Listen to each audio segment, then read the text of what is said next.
223. I would like to start with introductions. Go to Assembly members first. Cameron Ronga. Anna Brawley. Felix Rivera. I'm Daniel Voland, and in the room we also have, Matthew Hurt, Legislative Counsel of the Assembly.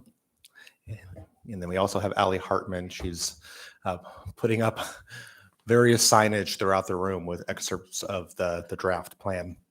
And so I think at this point, I will turn it over to members Brawley and Rivera, as I believe they are going to be presenting today on their work on the strategic housing plan draft.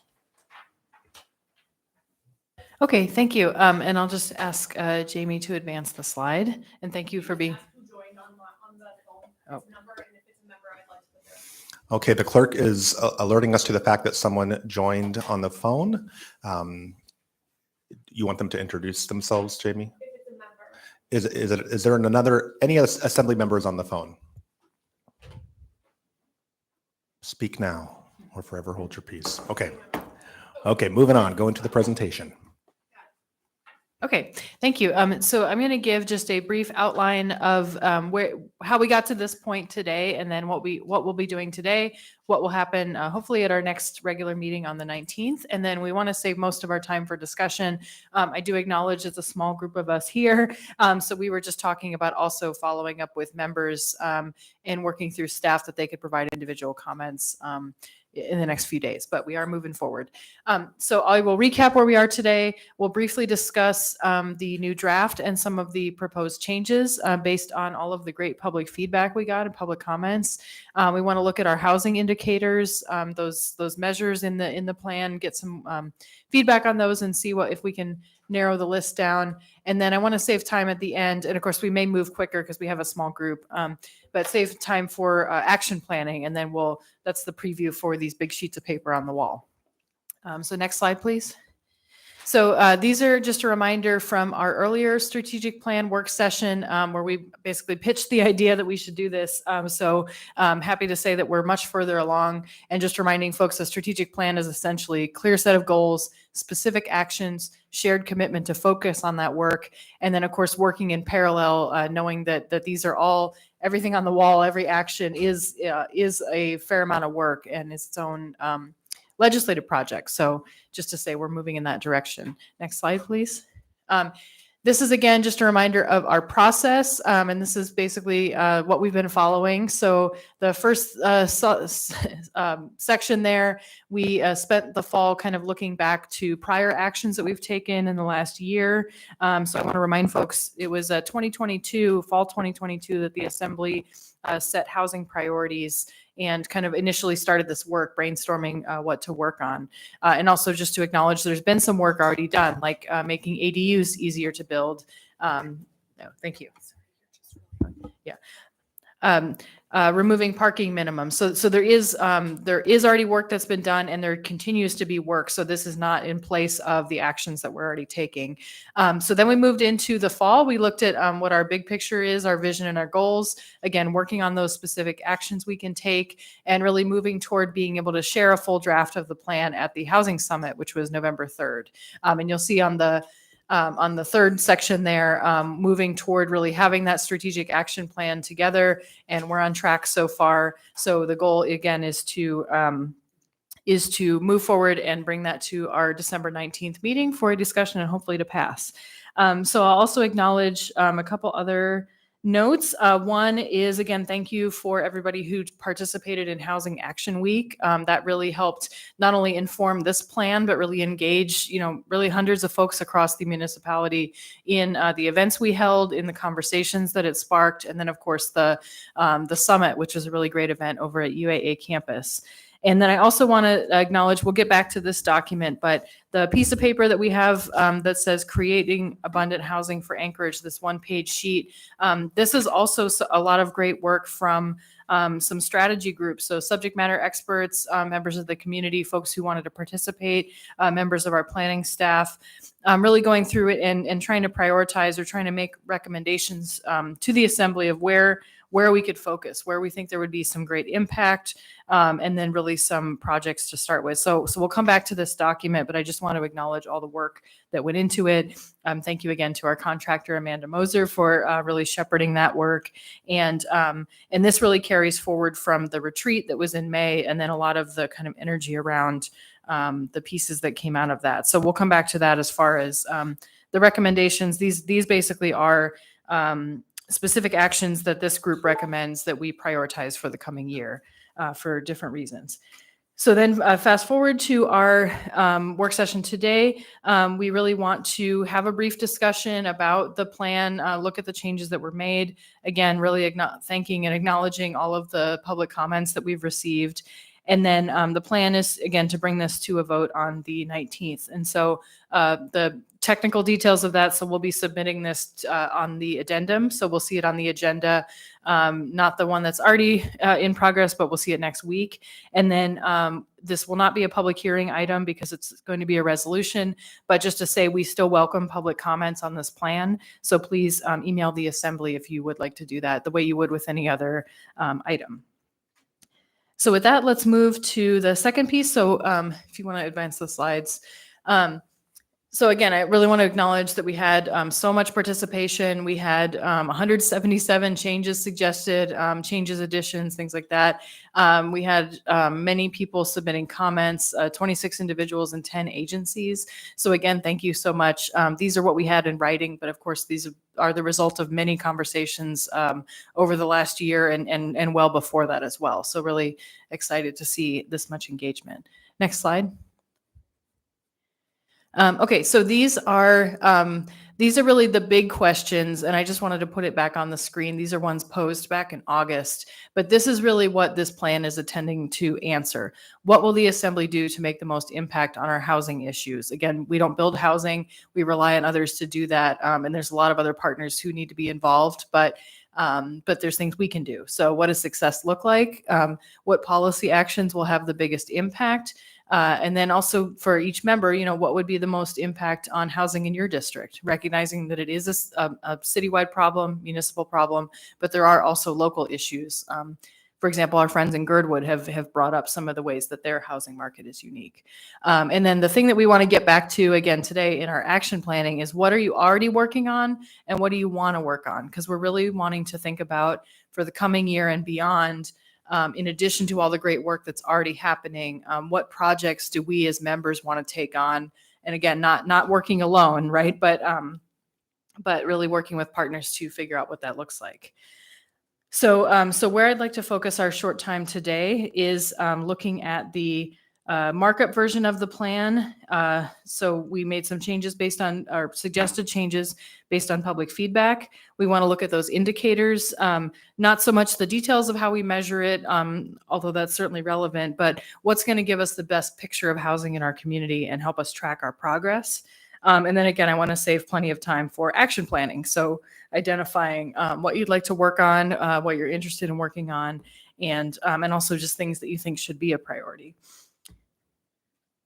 So I also want to mention as we move into the plan draft, and Jamie, can you forward the slide really quick? Okay, if you go back, please. So I want to also give kind of a general theme of the feedback that we got. So thank you again to our awesome staff, especially Claire Ross, who organized all the feedback. If anybody's interested in the full spreadsheet of everything, we do have all those details.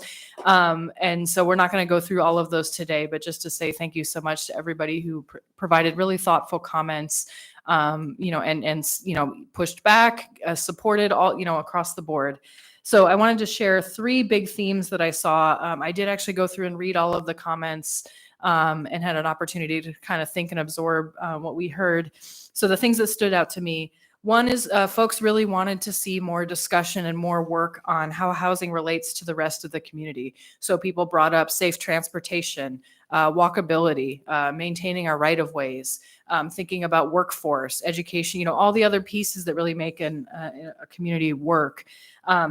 And I really appreciate that energy. What folks are basically asking for, I think, is an updated comprehensive plan, right? Because the comprehensive plan is really designed to be community-wide, to look big picture, and to look at how all of those different issues and pieces fit together. So I just want to acknowledge, this plan is really supposed to focus on housing. And so we don't want to get too distracted by all these other issues, but we also know those are important. And we have a comprehensive plan in place, as well as our land use plan, which we still need to implement. So just to say, we do know at some point we need to update our comp plan, and that needs to happen. And that's where a lot of those kind of bigger picture inter-system discussions happen. But we're not going to put a lot of those things in our housing plan because it already feels like a lot, right? So we don't want to add a lot more specific to housing. But those are certainly things that also impact our housing market and people's experience of housing. The second one was getting from the what to the how. So there was a lot of energy around these strategies. A lot of folks actually got real in the details and said, here's what we think you should do. Here's the code sites, what you should change, or just had a lot of other great ideas that fit under these actions. And so I don't want to lose that energy, but I think for our purposes now, our job is not to solve the how of each of these actions or strategies in the plan itself. We want to get the plan in place and then use it as a roadmap and a kind of a broad direction to get to those specifics. So just to say, we're saving these notes, we'll come back to them on these specific topics, but we don't want the plan to get to be 50 pages. So we had to cut it off. And then the third one is really, we did hear healthy skepticism about some of the actions.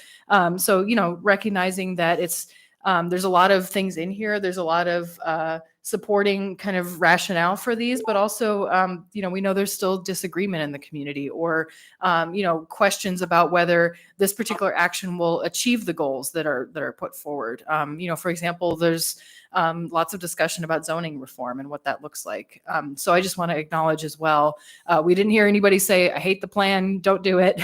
But we did hear a lot of kind of the discussion that we're going to continue to have over the coming year and beyond. So with that, why don't we turn to the draft plan? And I think if we can bring it up on the screen, that would be great. And maybe I'll pause there too and see if Mr. Rivera would like to add any comments. No, I'll go ahead and just echo some of the things that Member Brawley said, and just a huge thank you to everyone who sent in your comments. We got a lot, and it was a lot of really good stuff that folks sent in. Some very specific, actionable things that I do hope that we take action on.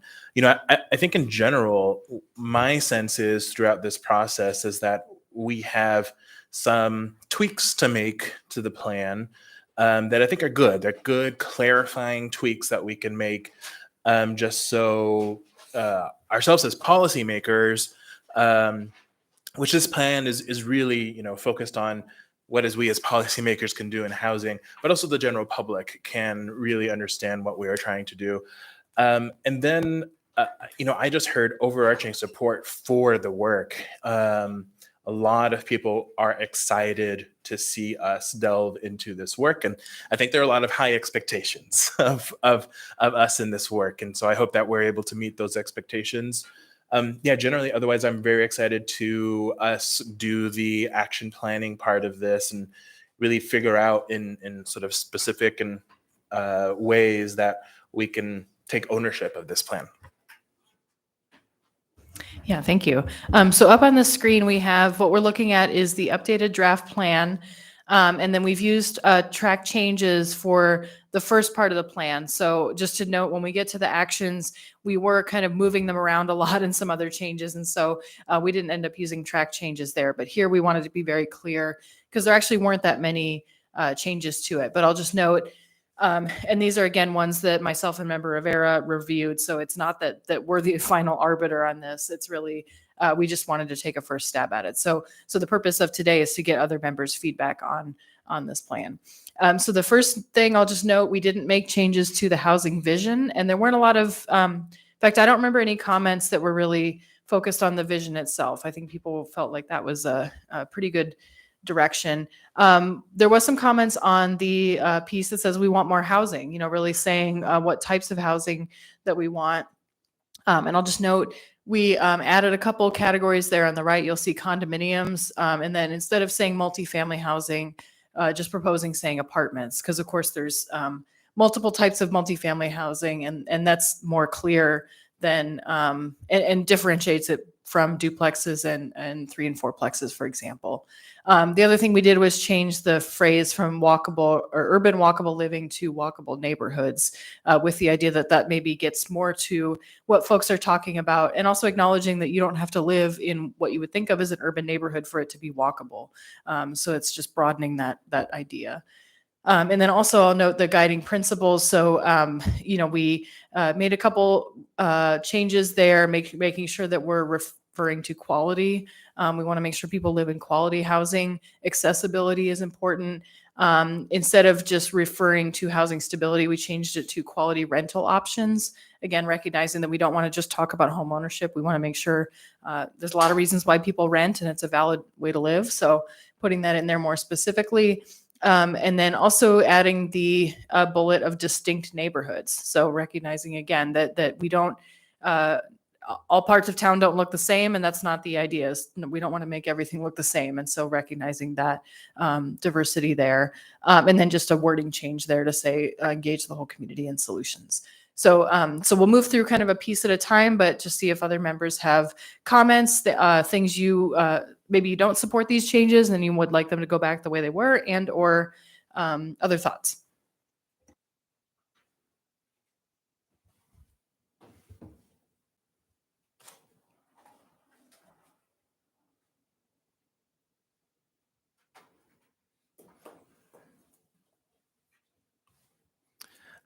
I will provide a comment that I think that these are good updates, and I support these. And I think especially I hear from, I think we're doing, you mentioned zoning reform. We're doing some work to try to increase the number of units that are available in neighborhoods, sort of patterned off of the 2040 land use plan.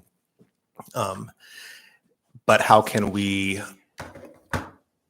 sort of elevate the shared space considerations, kind of like we did when we passed AO 2023-50, and that had standards around walkability, sidewalks at grade, alley access requirements, eyes on the street. So what percentage of a building on the primary street frontage had to have windows, where cars can be parked, et cetera.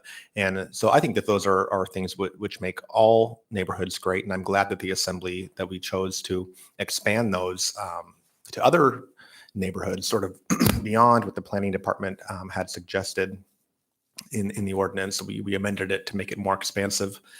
But there are parts of my district that are kind of the historic neighborhoods, and they really value those attributes. So I guess how can we, the question that I keep challenging some of my community councils with is, we should be asking ourselves, I love my neighborhood and I love living here.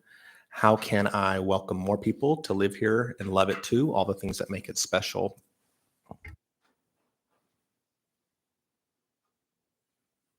Member Braga. So when I look at that starter homes tab, I think that might be the place where I'm hearing more people wary of the change, because starter homes are usually the aging homes. I mean, that might be a broad generalization, but people are buying the aging homes, and because they're usually more affordable. And there are people that are fearful that these aging homes that could be the entry level for some people will be the ones that are targeted to become more of a multifamily situation. So I think I heard a lot about it with the talking about 3plex, 4plex, but those are for specific areas. But I do agree with the fact that that's where the starters are, those older places. So don't know how to. And the other thing I wanted to add is there was an email that came through about tax incentives for the ADU, and where we put tax incentives that might make more housing available. And a final thought I had is, and I don't really know, in my head, I'm wondering if we do incentivize building or help with rents, maybe we'll artificially accidentally raise the rental prices. You know, if we're giving lots of rental assistance, if we start passing out more than that to help with the problem of housing, then are we going to artificially raise all the rents? Because a lot of landlords don't just do it because they need to cover their mortgage. They're like, hey, that dude got 2,000 for his, I'm raising mine up. So I wonder how we'll deal with that kind of thing. Member Brawley. Yeah, thanks, Karen. And I think, yeah, beyond your specific comments, I wanted to note too, I think this is really valuable to have this discussion. So whether or not it results in a change to the language in the plan, I think it is just really, you know, we're all having all these conversations. So I think it's helpful and then it's helpful to think about different lenses as we read this thing and see if maybe there are changes that we want to make based on what we've heard. But yeah, so I appreciate your comments. And I agree that those are things we need to keep working through. Okay, did you want to move on in your presentation? Great. Yeah, thank you. Oh, go ahead, Mr. Gates. And I will note that we were joined by Dean Gates from Assembly Council at about 2:05. And Dean, it looks like you have a question or a comment. Yeah, thank you, Mr. Chair. I just wanted to mention one concern I have with one word choice here is high quality and, you know, the role of government to regulation and for regulation for our housing, building codes, land use codes is based on public health, safety, and welfare. And then we, of course, have incentive programs, but I'm not really sure how to measure, for example, some future measures, ordinances, resolutions we might have in terms of ensuring high quality permanent housing. And to me, high quality speaks to, you know, it's luxurious or it's minimal or it's, you know, low cost materials, whatever. So I just been concerned with the use of high quality in terms of our aims. I guess it's fine for a planning strategy. I wouldn't know how to measure up, I guess, our government function with ensuring quality or low or high. I think that's more of a market function. And so I just wanted to make that observation. Okay, Member Brawley. Yeah, thanks, Mr. Gates. And if we can scroll down just a little bit more, because I think you're referring to, we did use the word quality in our principles, but then referring to those goals. So I see number 4, we just made a couple changes to the goals themselves, again, in the spirit of trying to keep the plan short, you know, knowing that there's a lot of other things that we could have said about housing, right? Or what we want housing to look like. And Jamie, do you mind scrolling down just a little more so we can pick up the rest of this, just the strategies? Yeah, a little bit back up. So we have goals and strategies. There we go. Yeah, so the goals there, we made a couple language change recommendations. And number 2, adding accessibility, and then of course, high quality. And then with strategies, again, the strategies are kind of the categories of all these different actions. We'll get to the specific actions, but just to note, there was one recommendation to change from not just maintaining, but expanding housing affordability and accessibility. And just to note as well, I think accessibility can mean, you know, ADA compliant, folks, you know, have trouble moving around, mobility challenges, but it can also mean accessibility in the sense of being able to afford in a neighborhood, or, you know, there's other ways that you can interpret. And that's some of the art of strategic planning is sometimes you word things broadly or vaguely so that it can mean different things depending on what you're talking about.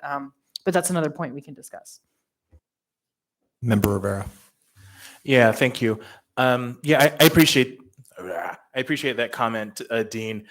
You know, I think it's important for us to really set out in our goals and strategies, but really more specifically our goals, what we want to see, even if it's not in our control, right? Because some of these things, you know, as you, I think, accurately assess, are more than likely in the private sector's control. But I think we are setting some goals that are critical for us to put out there, to share with the community. And then, you know, that's the whole sort of point of the rest of this, is the actions and what we can do to achieve our goals and strategies, and what partnerships do we need to develop? Because as has been said many times as we've gone through this, like, this isn't stuff that we can achieve all on our own. We're going to have to do a lot of work in partnership with others.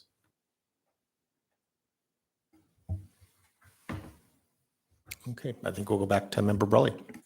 Yeah, thank you. And I think I'll move us along because I want to make sure we have plenty of time, but flag me down if there was a question. Jamie, if you don't mind scrolling down to the assembly toolbox, there I'll just note that we had multiple ones. And again, this part of the plan is really explaining, and to Mr. Rivera's point, what our roles are, what our roles can be. Because again, we don't build housing. We're not the state legislature. There's things that affect what we're doing that aren't going to be in our direct control. And so the one recommendation was to more clearly call out advocacy. And I think that was an appropriate, we had it kind of under convening and in collaboration, because we do need to work with other levels of government, other partners. But there we really wanted to call out advocacy. And that's relevant partly because there are some state law changes that we could consider. There are federal and state funding opportunities we could look at, and maybe even federal law changes. And so we just wanted to be clear that there may be things that we find we can't control, but we certainly have the ability to speak, and take action on that. So just to note that's there. And I'll see if there's any other questions on that piece.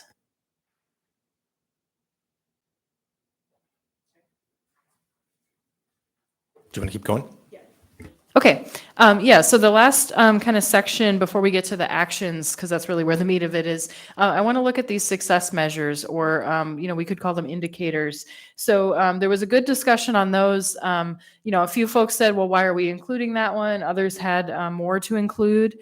And again, it's really looking at the health of our housing market, trying to track the progress that we make, or we, the community broadly, make in terms of new units built, new accessory dwelling units, things like that.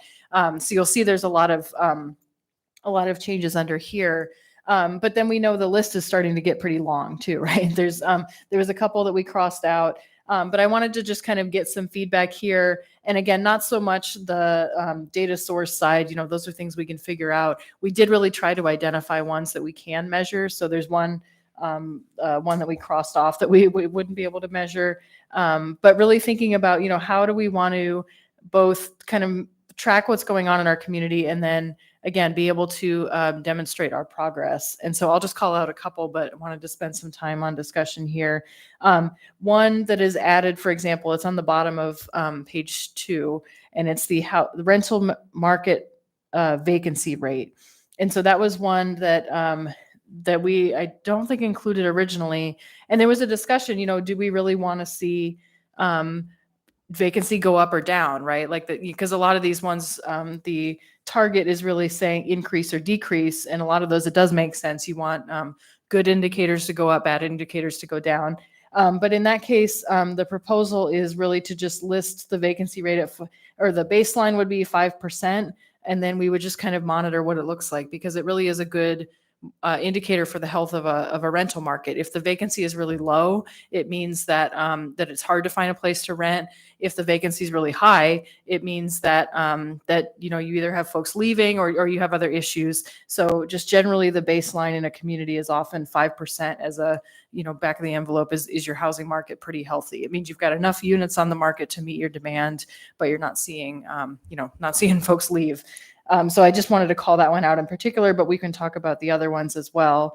And then again, I just want to get some feedback. Are there ones that we should not measure? Are there ones missing? Are there ones that are unclear? And again, really thinking like if we look at these a year from now, do we think we can get a good picture of our work and where we're at?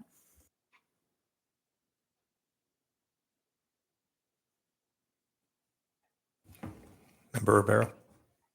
Yeah, thanks. I'm wondering, Member Brawley, if you might be able to jog my memory on the rationale for including the average days on market of homes for sale.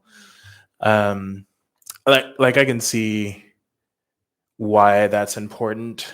I just don't know what target we want to have for that.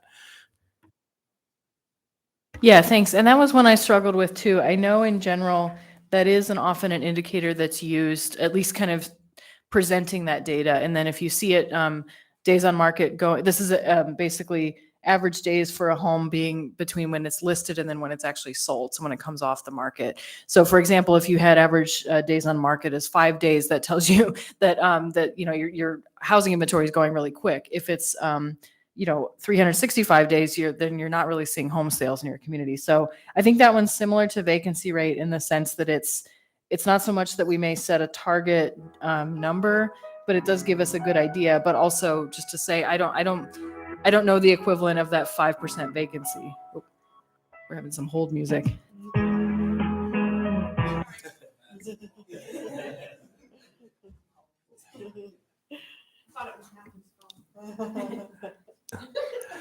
Oh, did you finish your thought just now? Okay. I have a question. Why did we remove the number of accessory dwelling units, the target to increase, or is it? Oh, it's put in somewhere else. Okay, got it. It was shifted up. Perfect. Okay.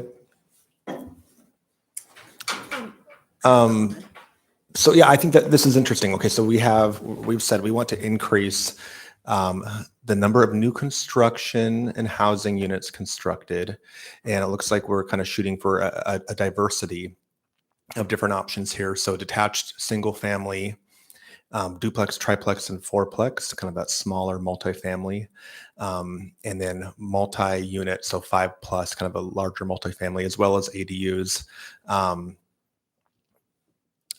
And so, yeah, I want to point this out because this is saying to me that the Assembly, if we move forward with this as part of our Housing Action Strategic Plan, that we, that this is a goal to increase these different types of units and types of housing. And yeah, I guess I just want to highlight that because we have legislation that aims to do so that will be before us soon. Member Brawley. Yeah, thanks. And I'm glad you called that one out. The other, so we received a comment about basically the way that we track our permits now. So there's single family, there's multifamily, but as I understand it, and somebody can correct me if I'm wrong, in that definition, multifamily is everything including a triplex and above, and so it doesn't really give you a good picture. And so we want to see how many buildings are constructed, but it's really helpful to see how many units per building. So we're proposing basically being able to track that better so that we have a better idea. As you said, between, is it a duplex? Is it a fourplex? Is it a large apartment building? Is it condos? And these are things where we could refine the measures further. We'll have to work with staff, but yeah, so this would be a better picture than what we get today. Great. Danielle, could I chime in on that one as Yes, well? Allie Hartman from Legislative Services. Yeah. Take it away. Folks may recall that a couple of weeks ago, you got a sneak peek preview at the permitting dashboard that planning and IT are currently working on. And one of the caveats of that preview is that it's the permitting data. And that doesn't necessarily mean that those buildings got built. It just means that the permit was received or approved or whatever point in that measure. So one thing to throw out there, just as another data point to be observing, are, and I don't know if this data is available in aggregate right now, but certificates of occupancy as a way of measuring that as well. Great. Any other thoughts? Member Braga? So I noticed the number of evictions decrease, and I know that would be a sign that we've got a healthy housing market, I guess, if you're not getting people evicted, but I feel like we're not in control of that. I went to Housing Equity and heard about someone who was evicted for $20 in rent and how awful that was. And I was like, having a little landlord experience, it wasn't the $20 in rent. It was, now here is something tangible we can evict for because this person is smoking when they're not supposed to be on my property. And there's a lot of things. So I don't know what to say about that. I mean, we do want to decrease, but, maybe increasing education of tenants and their responsibility as a renter would be something important. I feel like there is a sector of renters that just really don't understand their responsibility as a renter. And I know that there's some programs that try to help with that, but I think it could be good, especially because I heard that they are clearing the court view information so that the person will have an easier time renting. And so you may end up with someone as a tenant, as a landlord that you had no idea that they had some serious eviction problems prior. So I don't know. I'm just thinking out loud. Sorry. Okay, great. I think Member Brawley wanted to respond. Yeah, thank you. And I'm glad you highlighted that one because I know we had a couple comments about that. And I think it is true. We had a discussion a while ago, do we only measure the assembly's own progress? Like we could have something up here that says number of ordinances passed or percent of Title 21 reformed, something like that. But I think where we landed was ultimately recognizing these aren't all things we can control. Well, really, most of them are not things that we directly control, but it's really the outcomes that we're looking for. So that's one answer. The other answer is I totally recognize there's different reasons for eviction. The reason I'd like to, or at least I'm recommending keeping it on, is one, because it's another one of those big indicators in your community. Certainly, we do want to see a decrease, so that's an easy one. And also, I think again, that is one of the pipelines into homelessness, and so I think. We talk a lot about prevention and root causes of homelessness, and there certainly are many of those, but to the extent that it does start with an eviction, and there's a lot of emergency programs that require you to have an eviction letter for you to qualify. So I think a lot of the work upstream is preventing that from happening, right? So when Houston was here earlier this week, I asked them, are you seeing an increase in evictions giving all the housing affordability issues? And they said, no, we're actually not seeing an increase. And they have a really great, robust landlord liaison or whatever their program is, working with landlords to really help figure something else out, which could be the person moving out of that unit. It doesn't mean that they stay there forever. But I think going forward, especially, I'll point to I think it's strategy number 5 that really talks about housing affordability and kind of this stuff other than land use, right, in building. And I think a lot of those actions will hopefully help decrease the number of evictions, even though we don't have direct control over that. So I would advocate to keep it. Member Rivera? Yeah, thanks. I'll echo a lot of the things that Member Brawley stated. Really, I think we are starting to see some.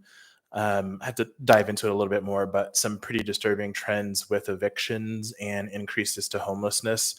And so I think it is an important target for us to measure.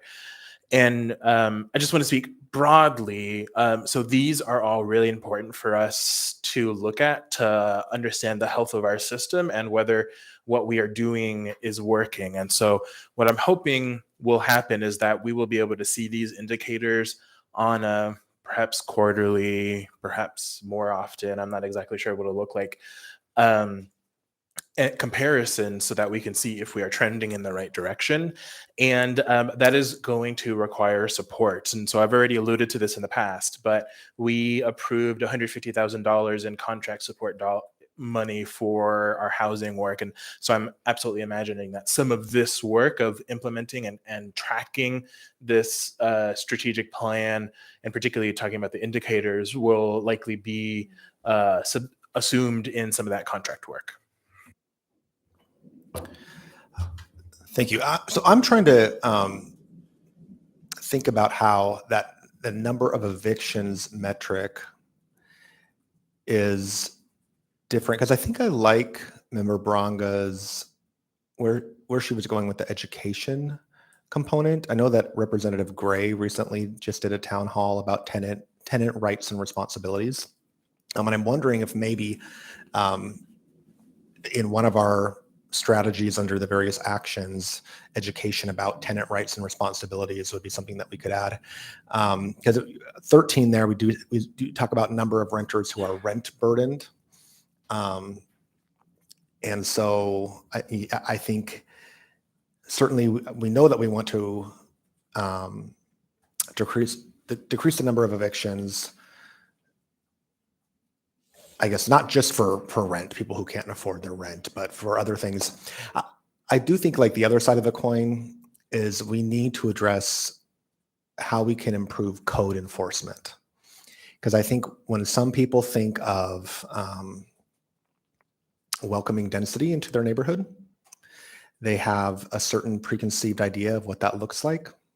and how people who live in that type of housing behave. And I will just say, I think that there are some misconceptions there too, and some assumptions that we need to continue to unpack as a community.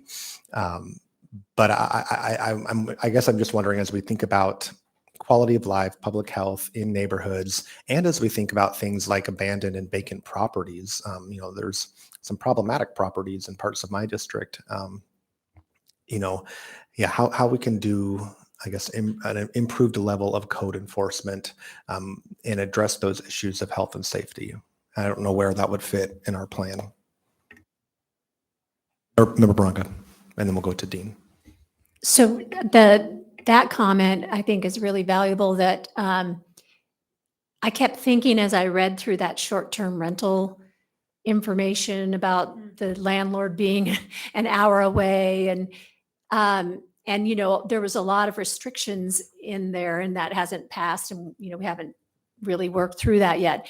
But I kept thinking, I am in support of this, absolutely, but it should also extend to the long-term rental market, that the landlord is adhering to certain standards around their property and available. There's a lot of landlords that are absentee. They're not in our city, and their properties kind of get messier and messier, and things don't get repaired. And so it would be nice. The code enforcement, I think, is huge, and I don't see that needle moving. There's a neighbor in our neighborhood that has had a tarp over his house for 2 years with sandbags, and there's no heat in it. And, those houses just languish, and some of the rentals are the same way. So, maybe we need to increase funding in code enforcement, or they probably have open positions they can't fill. I don't know, but we really need help in that area, I believe. Mr. Gates. Thanks. I just wanted to give some code specificity to that strategy and target you just mentioned for tenant rights and rental quality housing enforcement. It's Chapter 1510, or Housing Maintenance and Occupancy Code, and the enforcement obligations on the Anchorage Health Department. So code enforcement with AHD seems to be, sort of aligned with that strategy and goal, as well as probably education about Chapter 1510. Great. Member Brelli. Yeah, thanks. That's a great idea. I will point folks to, it's not the same indicator, but we had, where is it? Number 11, the one that's currently labeled number 11, number of vacant and abandoned properties. And so that one would be, we've talked about that issue, but I also want to acknowledge that's a narrower measure than what you guys are talking about. So I think in the interest of time, I don't know if we'd want to just wordsmith it today, but I think we'll think about that. And if there's a broader way to do that. And then just to note, this will be a living document. So as we dig into these things, if we find other measures, or we find one that's not useful, I think we can change it too. Okay. Did you want to, is there more to your presentation did you want to move on, or do you want to stay here for a moment? I think if we could pull up the slides again, there's just one more slide, and it really just leads into our exercise at the end. Great. Yeah. Okay, so then if we can go to the last slide, I think it's the last slide. Yes, okay. So the remainder of the meeting, and I also would invite, we have some members of the public here as well. So we would love your feedback on these, especially, after we close, these will still be on the walls. So just to say that as well. But really what we'd like to do now is we have all of our proposed actions on the board. We didn't make huge changes to them, but I do encourage you guys to read them closely, because again, this was really our starting list of ideas and things that we know would be good things to work on. But of course, some are easier than others. And we didn't put them in any kind of priority order exactly. The one thing we did do is try to move ones that are already in process at the top, just because we know those things are already happening. I'll point at strategy number 1. We have 2, or actually 3 ordinances referenced that are already in play, and there's probably others that I'm forgetting to list. And so So just to say, it's not that these are in order saying, the ones at the top are the most important, but we can certainly move them around to be that way. So today's exercise is I would like to ask all members, all four of us who are here, to go around and look at all these actions under each of the strategies. We have dot stickers, I believe, for members. And so if you can just put, and I have a challenge here, we'll give you 5 dots. So put those dots on actions that you think we should definitely focus on. That doesn't necessarily mean it's something you need to work on, but just something that you think we should, somebody should do, that one of the 12 of us should pick up. And then in addition to that, if there is something you're already working on, please write sponsor in your initials next to it. Again, we're doing a little bit like the rules committee where you're showing your cards of what you're doing. And that's fine if you don't want to yet. But if they relate to one of these actions, please do that. And then if you want to work on something, but you haven't started yet, but something really jumps out at you, you're excited about it, then put your initials there too. And so this is really, excuse me, moving from planning to action and really giving us, again, a clear kind of set of projects that we'll start picking up in the new year, in addition to what we're already doing. So with that, I want to just ask members to do that. That was the remainder of the time that I had planned. So, Mr. Chair, I don't know if you want to save time at the end, but I also want to note, members of the public, we don't want you to make notes like you're an assembly member, but we do want to encourage you guys to also give us feedback. So please feel free to walk around and look at them. Yeah, I guess, why don't we do that? If there's anybody in the room who wants to get up and take a closer look at what's posted around the room, feel free to do so. And then we will leave some time at the end. I'll highlight that we don't normally take public comments at work sessions, but because this specific exercise, we really do want this to be a community-led effort in terms of the plan. We will reserve some time to hear from anyone in the room who'd like to comment. Okay. And so you want us to get up and make notes and do our dots now? Yeah, and then I'll just note for the record, so what we have on the wall is literally big prints of the pages that are in this draft plan. So that's what we're looking at. And so again, for those folks listening at home too, if you have other thoughts about which specific actions, please feel free to specify. But yeah, that's the plan. Okay, let's go ahead and do that then. I have Yeah. dots for you. I'm going to give you a whole sheet for the sake of simplicity. Okay. Yeah. We don't use And it. we're going to say yes, well, you can't cross method or the other.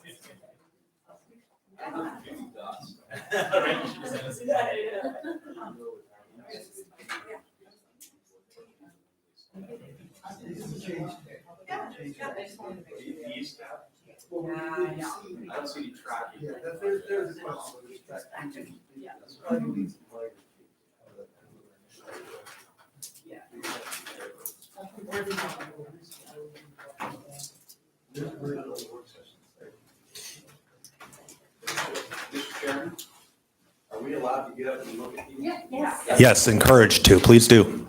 I have some pens if you'd like to. Let's just go put our initials. And I forgot to say as well, so like I said, there are some things that are being worked on now. So you don't necessarily need to put a dot if it's something that's already in process, if you don't want to use your dot that way. But if you feel real strongly about it, do feel free to do that.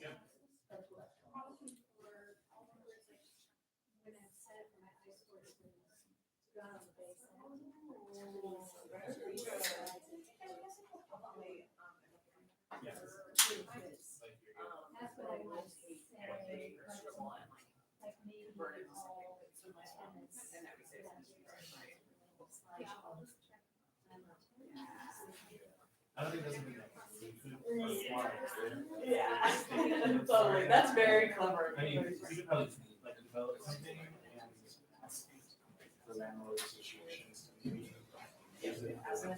Yeah. But it would only be on our level.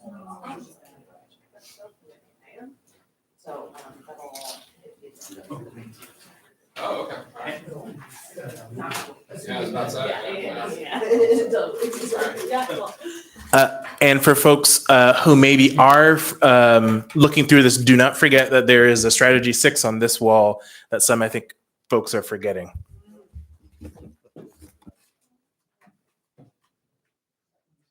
Yes.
Oh yeah, and I see one member of the public had a great idea. If you're here and you're not one of the members, but you're interested in this topic, please just put your name down and then we will bug you later.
Scratch out and then check mark on this other level.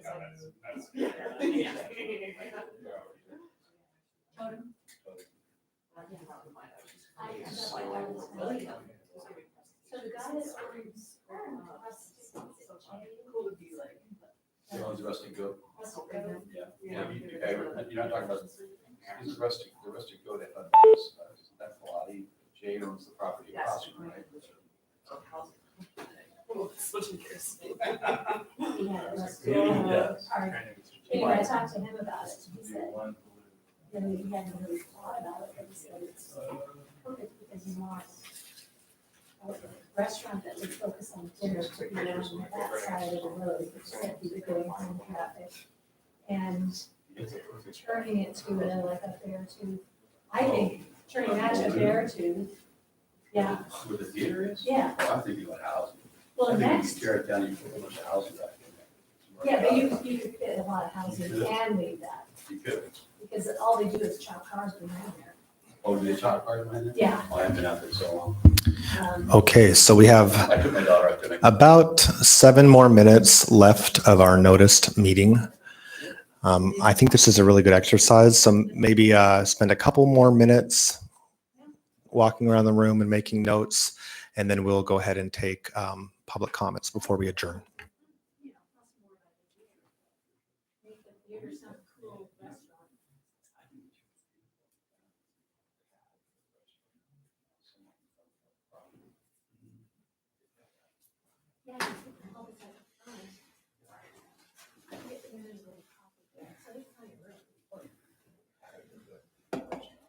Daniel, did you submit a request to Dean for the last parts of the S version for the 3-4plex Title 21 ordinance? I know that you wanted to dig into landscaping and setbacks for the S version.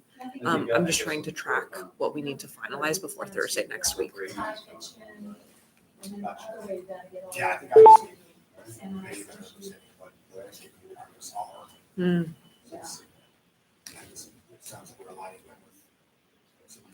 Yeah, yeah. And then on the setback.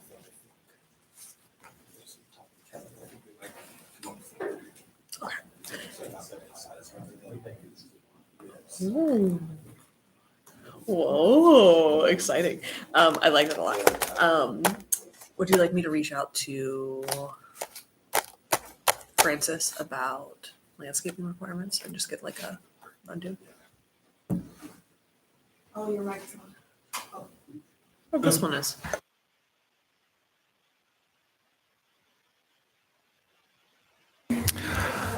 Okay, so with our remaining 5 minutes, I'd like to know, is there anyone from the public in the room who would like to provide any comments for us today? Bill? Come on up, and you'll want to be on a microphone so we can get you for the recording.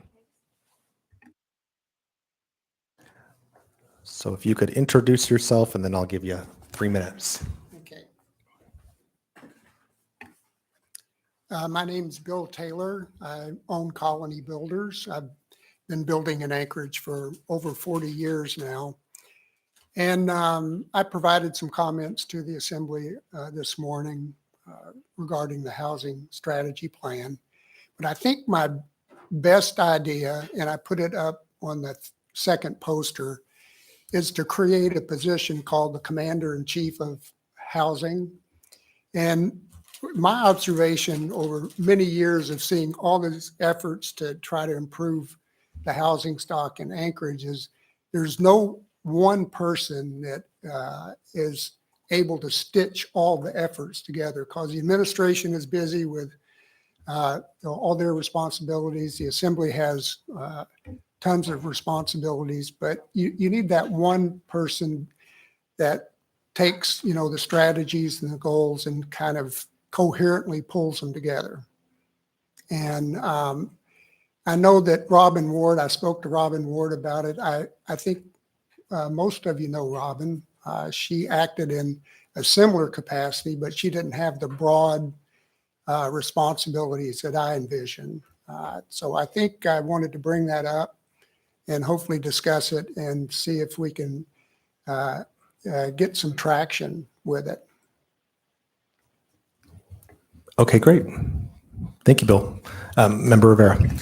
Yeah, thank you, Mr. Chair. So I appreciate that comment. I forget exactly what it was called, but many years ago, well before my time, there was something called, I think it was a neighborhood department that was a standalone department that worked on these kinds of issues. And that sort of got subsumed within the Anchorage Health Department, but the scope was like reduced significantly. So I think it would be interesting to look at, in a lot of the work that we do in some other issues, whether that's like behavioral health or homelessness, I think we do need that kind of strategic coordination between all of the parties to say, all right, this is what we're doing and this is how we're moving forward. Because I do think that, the administration needs to take some active role in some of this work too. Even though this does say the Assembly's strategic action plan, I think the administration needs to play a role, and I think that's a key role that they should play. All right. Well, we've got 1 minute left. Any closing comments from Assembly members? Can Member we take Kelly? public comment from the phone?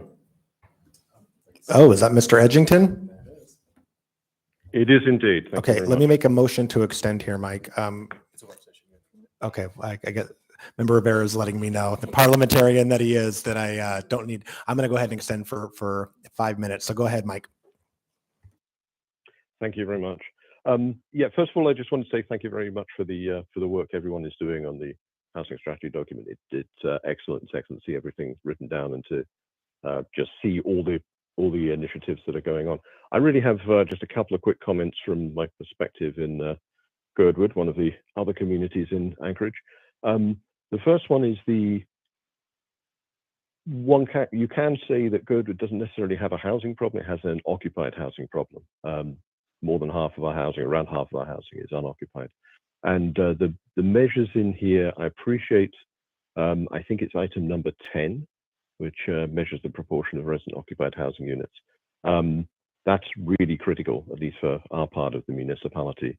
But there aren't any specific strategies, and I think that's something that it would be welcome if, whenever we talk about increasing housing, we also tie that to actually housing that's used to live in. That's item number 1. Item number 2 is scattered throughout the document, references to the Anchorage 2040 land use plan. And again, I'd just like to point out that that applies to Anchorage Bowl, but it does not apply to other communities and other parts of the municipality. And I think while I understand the majority of people live in the Bowl, it can be a little difficult sometimes to see that the justification for a particular policy just in terms of the 2040 land use plan yet applied to communities that were not part of developing that, and where the 2040 plan never actually considered the impact of those initiatives on the other communities. So just it's really just an acknowledgement of the parts of the municipality that are not inside the bowl. But really, overall, excellent document, great work. Thank you so much to everybody. All right. Thank you, Mike. We'll go back to Member Brawley. Yeah, thank you. First, want to say thank you everybody for participating, not just today, but really being engaged and helping us figure all this out. As Mr. Taylor said, it's there's a lot, right? It's more than what one person can do, but all of these things together, we hope will make a difference. And I also want to again thank the strategy groups. I just went around on the sheets just to note. I wrote down their specific recommendations. Some of them exactly match what's on these lists. Some of them are basically underneath one of these actions. So I just made a note so that we capture that as well. And again, just to state, you'll see a slightly updated version of this draft on the agenda for the 19th, and then we're hoping to pass it with any other changes we want to make. So if you do have something, especially if you're listening later on YouTube and you're one of our members, please prepare an amendment to the draft if you feel strongly you want to make a change. But also note this is going to be a living document, so we want to move forward, and this is not the last time we'll talk about it. Thank you. Okay, and I think with that, we will go ahead and adjourn. Thank you, everybody.